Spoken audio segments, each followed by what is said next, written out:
A metric that is more and more used in UX is the Net Promoter Score, or the NPS.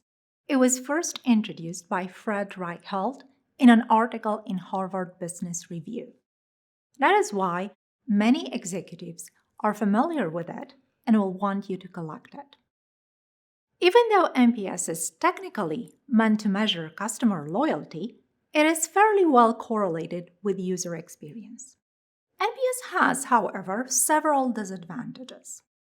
To understand what they are, let's review the definition first.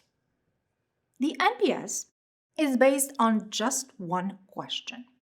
How likely are you to recommend the site to a friend or colleague? The answer ranges from 0 to 10. The way the score is computed is very peculiar.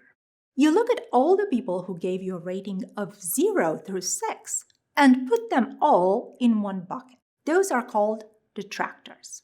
You look at all the people who gave you a rating of 9 or 10 and put them in the promoters bucket.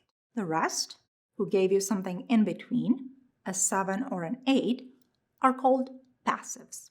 The NPS is the percentage of promoters minus the percentage of detractors. While the NPS is based on a single, relatively straightforward question, it does have a few downsides. First, some people will refrain from giving a high score, not because they don't like the product, but because they don't know anybody who would benefit from it. For example, if you were the only statistician working at a company, you may feel that there's no one you know to whom you may recommend a statistics course.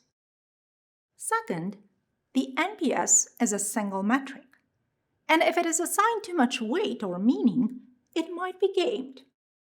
For instance, customers might be pressured into giving a high score if the NPS question is prefaced with an explanation that an employee's income or promotion depends on the rating.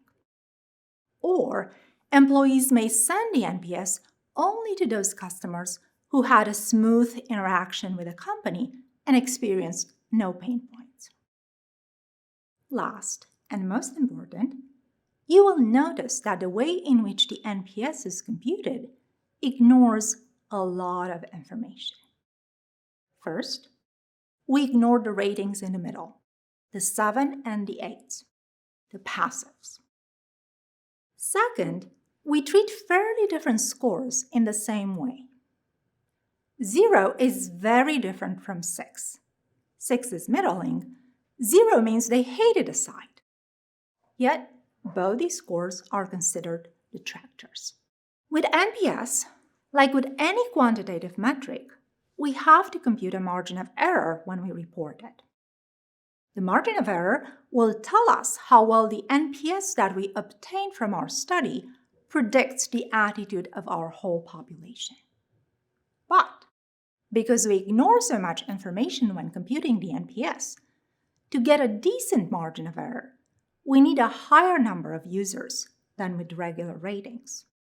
For example, we need about 88 users instead of 40 to obtain a 15% margin of error.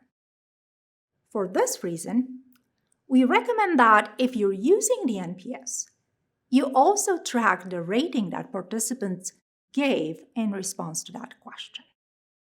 In other words, average all the individual numbers that you got, whether they came from detractors, passives, or promoters, and compute a margin of error for that number. Doing so will allow you to get a decent predictive power with only a relatively small number of users. Last but not least, make sure that you do not rely exclusively on NPS. Like any metric, it won't capture the whole picture. Supplement it with other performance-based quantitative metrics, such as task completion, task time, and analytics data, to understand the overall user experience of your digital product. Thanks for watching. If you want to see more of our UX videos, take a look at these over here and consider subscribing to our channel. On our website, nngroup.com, You can access our free library of over 2,000 articles. You can also register for one of our UX courses that offer live, hands-on UX training.